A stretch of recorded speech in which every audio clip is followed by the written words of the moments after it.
So I guess all of you are finding it a bit difficult. Let me explain it. We are talking about the parentage of the poet Edmund Spenser. That's the point of discussion. So who is the father of the poet Edmund Spenser? And there are three Spencers who are recorded as parents in his school where he attended. One is Robert Spencer, the other is Nicholas Spencer, and the third is John Spencer. And in the school records, it is written that he has received some kind of scholarship for like a reduced fee. So uh, economically like challenged family, not somebody coming from a rich family. And out of the three gentlemen, Robert Spencer is listed as a gentleman. Gentleman means must be from like a rich middle class family. Then only you can call somebody in those days as a gentleman. Nicholas Spencer was the guild's warden, and John Spencer was listed as a journeyman, traveling cloth maker. And a traveling cloth maker means someone who does not have a shop of his own. So out of these three, John Spencer seems to be the most economically challenged out of the three. And if you do the correlation, that means the if the assumption is the school will not reduce its fee for people from rich background, then you can definitely argue that John Spencer must be the father of the poet Edmund Spencer. And the link between the two statements is option E, that the school did not lower its fees for children from rich family. If this is the assumption, affluent means rich. If this is the assumption, then it will definitely support the conclusion that John Spencer, being the journeyman cloth maker, which is like a relatively poor background, will be the father of Edmund Spencer. So I hope all of you got it. Why the answer is E for echo. If anyone has any doubt, please ask. No doubts? So we move to the next, which is another assumption question. Let me just check out what else we have. So we have assumptions, assumption, assumption, strengthen, strengthen, strengthen, strengthen, explain, which is like a paradox. Okay, I guess that's it. So let's do one paradox and then we can go to the assumption. We have done already three assumptions. All of you try this. This is a paradox. How I identified it because of the word explain. So when you read help explain something like this, explain the discrepancy, explain the exception, you will automatically identify it as a paradox. So can you all tell me your answer of this question? I will give you 2 minutes.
Yeah, B makes sense because that's the reason why bamboo makes economic sense than building where land values are high. Because where land values are high, you need to have a tall story kind of a building, and bamboos are maybe not suitable for those kind of multi-story buildings. So this clarifies the paradox that although they're really strong and less expensive, but in those places where land values are high, it makes better economic sense to, because of this exception where land values are high. So wherever land values are high, then bamboo does not make sense. But wherever land value is not high, then bamboo makes better sense, better economic sense than building with steel or concrete. The reason is bamboo is less expensive and it is much more sturdier and much more stronger. But yes, where land values are high, you need a multi-storied apartment kind of a apartment complex, and where you need a multi-storied apartment complex or an apartment building, then bamboo would not be suitable. So this is satisfying the paradox. Bravo is the right answer. This was the only paradox, I guess. So we go back to assumptions and maybe one strengthen. Let's do one strengthen and then maybe go back to assumptions. Yes, all of you try this. This is strengthen the argument. So what option will strengthen this argument?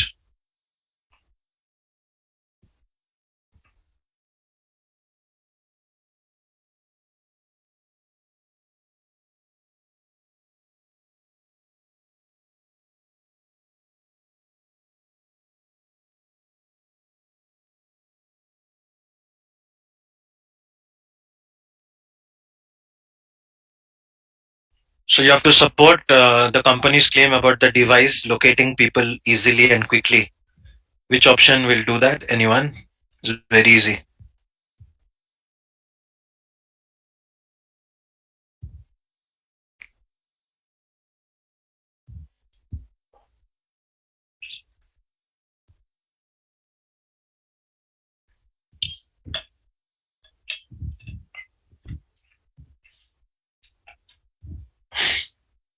Of course, it is B. The device will give a kind of a distinct signal that you know it is a human being rather than an animal or any other living being.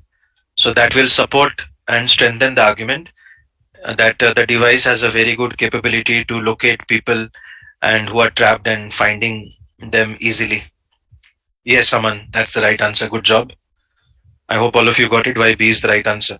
Let's go back to assumptions.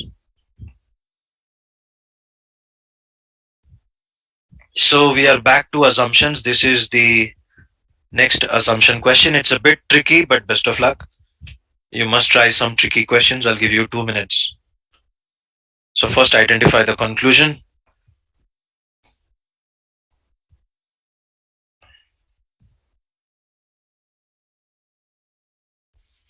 The proposed new safety rules, if adopted, will reduce the revenue available for the operating budget.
Yes, E is the right answer. Good job, all of you. So this is the assumption that we have to make, that the flights are not going to increase the number of people, isn't it? If they will include the large number of people, then obviously there will be no decrease in the revenue which is available for the operating budget. Well done, all of you. Echo is indeed the right answer. And then we move to the next one, which is another assumption question. All of you try this.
Option C, right? There are no bird-like dinosaurs that are older than. Yes, that's the right assumption. Good job, Sandeep.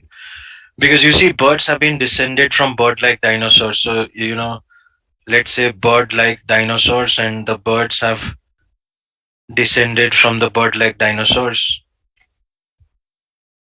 And then the question is saying fossil record, however, shows this cannot be so, since there are bird fossils that are much older than the earliest bird-like dinosaurs. So now they have found some bird fossils which are older than the bird-like dinosaurs. So which of the following is an assumption? So now we have to assume there are no bird-like dinosaurs that are older than the bird fossils which have been unearthed. That has not yet been unearthed. But if you say there are no more bird-like dinosaurs that are older than the bird fossils, then you can assume that this bird fossil is the oldest. I hope everybody got the connection. It's quite easy. First, you discovered some first you discovered some birds, but then then you found birds have been descended from bird-like dinosaurs. So you found bird-like dinosaurs which were older than the birds, which were found in the found by the scientists among the fossil records, right? So now, if you want to say bird-like dinosaurs are the oldest, no, that wouldn't be possible, because now you are saying birds have been said to be descended from certain bird-like dinosaurs with which they share distinctive structural features. The fossil records, however, shows that this cannot be so, since there are bird fossils which are older than. So let's say this was bird fossil 1. Now we find bird fossil 2, which is older than the earliest bird-like dinosaurs. So now which of the following is an assumption?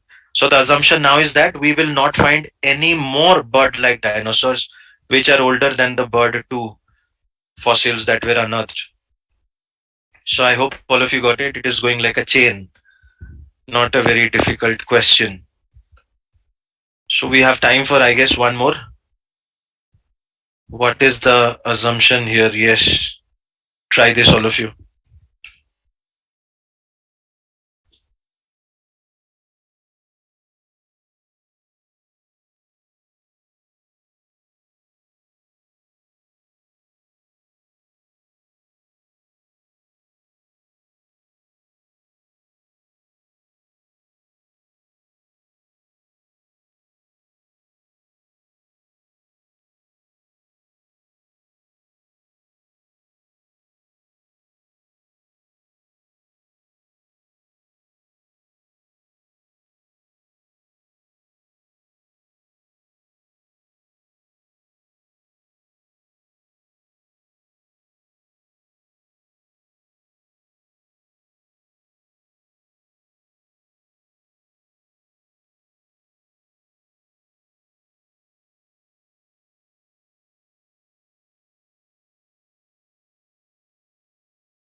And that's right, Aman and Sandeep. See that children who have allergic reactions are no more likely to be sent to the school than now than they were 10 years ago. Yes. Excuse me, which means the standard should be the same. I hope you all got it, Tushita and Jyoti. If you both have a doubt, please ask.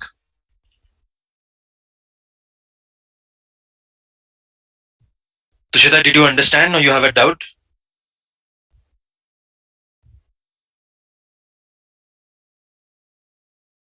Okay, you understood. Jyoti, what about you? Did you understand this or you have a doubt?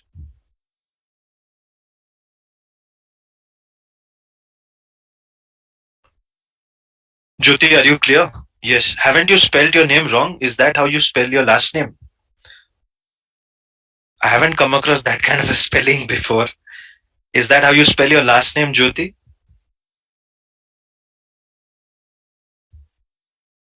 Or maybe you typed it wrong. This is how you spell it. That's strange. That's a pretty unique spelling. I haven't seen that. Anyways, that's great. So, ladies and gentlemen, we have come to an end of today's session. What we did was we discussed some of these complicated sentence corrections. So, I am happy that I finished all the sentence corrections. You know, they were a huge number and some of them were really complicated. Exactly. I know that's the right spelling in Nepali. But in English, yes. NEU. My landlord is the same surname, Jyoti. The apartment, NEU, because the apartment I stay, my landlord, they have the same name, Newpane, NEU. And I have so many students. So I was like, this is a strange NYAUPANE. So I was like, okay, so this spelling is also available. I think you can spell anyway, but the traditional way is NEU, which, yeah, Aman has written. Yeah, doesn't matter. What's in a name? That's totally fine. Okay, guys. So I am happy I was able to cover all the sentence corrections because some of the sentence corrections we did today were really complicated. And so I am happy with that. Reading passages were very easy. I do not think anybody found any difficulty in today's reading. And even the assumptions, maybe one or two, the aeroplane one was a bit tricky, but you guys already got it. So fine, we are now in class 7. You all should be feeling confident.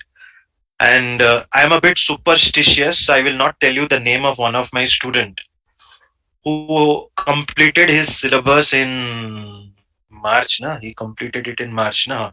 So there is this student of mine. He completed his online classes in March, and now he took one GMAT Jamboree GMAT test. You know the score he got? and he called me on Viber and he said, "Sir, I got this score. Is it good?" I was like, "This is very good." And his first score was this. I was like, "Wow, man, you're on the right track." So I have told him to keep consulting me, which I tell all my GMAT students and GRE students. So see, he was just like you. No, he attended all the classes and very sincere student. And look, his first Jamboree score is this 690. So we are targeting, his target is also like 720, 730. He is targeting in the month of June, second week. So I want the same for all of you, that you also prepare in a systematic way, like we are doing the classes, and attempt in your free time, do the sectional tests. There are practice tests. You can do the practice tests and the sectional tests in your free time. And once your classes are over, then you take one, then do revision for 10, 11 days and then take a Jamboree test. He took the Jamboree one, and in his Jamboree test one, he got that kind of a score. So I told him, take another test after few days. Let's see. You have to be consistent, not like in one test you get a high score, another test you get a poor score. That will not help. So all of you can do the same. And I want all of you to, yeah, exactly, Aman. I was very happy with him. He was no doubt very sincere. So I want all of you to maintain sincerity and target this type of a score, and give your Jamboree one and see what kind of a score you get. But first, no, no, no, no, no. Your hard work. I am just a facilitator. See, faculty is only facilitator. The main thing is your dedication, your determination, and your hard work. We are only there as a facilitator, and we are happy if you do well, because everybody has the potential. So I just want you to believe in yourself like this guy has done, and he's doing really well. I want you all to do the same. And no, Maska, we are in the same team. I want you to win. For me, your winning is my winning. If you win, I win. So I want you guys to win in life in GMAT. Target such a score, and my best wishes with all of you. Acha, tell me, on Thursday, will you come? Today, our operations team was asking, are your students coming on Thursday? My physical batch, I have to ask. Are you guys interested for having your class Thursday evening, or are you traveling, or what? Can you tell me? Whatever you say, I don't have any travel plans. I will be staying in Kathmandu. But because of election, are you all traveling on Thursday? Please type Aman, Jyoti, Sandeep, and Tushit. Are you guys traveling? For election, na, people have to travel. For election, na, people are traveling to their villages to give the vote. So Sandeep is traveling. Jyoti not traveling, Aman not traveling, Tushita not traveling. So one is traveling. Sandeep, will you be able to take the class on Thursday, or it will be difficult for you to take a class on Thursday? Whatever you tell me, Sandeep. Can you take the class on Thursday? Difficult, okay. So what do you guys want? Aman, Jyoti, Tushita. Sir, we can skip. I have also some work on Thursday. If it's You're possible. supporting Sandeep. If it's possible. It is possible. See, if only two students come, then why to have a class on Thursday? That's what the operations team was asking me. Tushita is fine. Jyoti, are you okay if we cancel the class on Thursday and meet directly on next Monday, that is 16th? Are you in a hurry, Jyoti, to give the GMAT, or is it fine with you?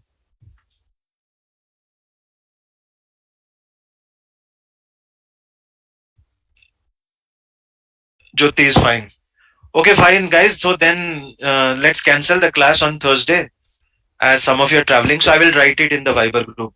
As some of you are traveling on Thursday, so we will have no class on Thursday. We will directly meet on Monday, which will be 16th of May, and kindly do your homework. Fine. So Sandeep is also happy. We are meeting on Monday for our next class. You guys have time and try to do the practice test and the sectional test. Add each other on LinkedIn. Add me also in LinkedIn. If you find me, I think Aman is already added. Tushita, I don't know. Jyoti, I don't know. Sandeep, if you guys find me, you can add me in LinkedIn, wherever you find me. Very important to know each other, of course. Chalo, guys. Please add me in LinkedIn. We will be in touch. And good night to all of you. And we will meet again on Monday, 16th of May, which I will write in the Viber group. All right. Good night, all of you. Best wishes. Happy traveling.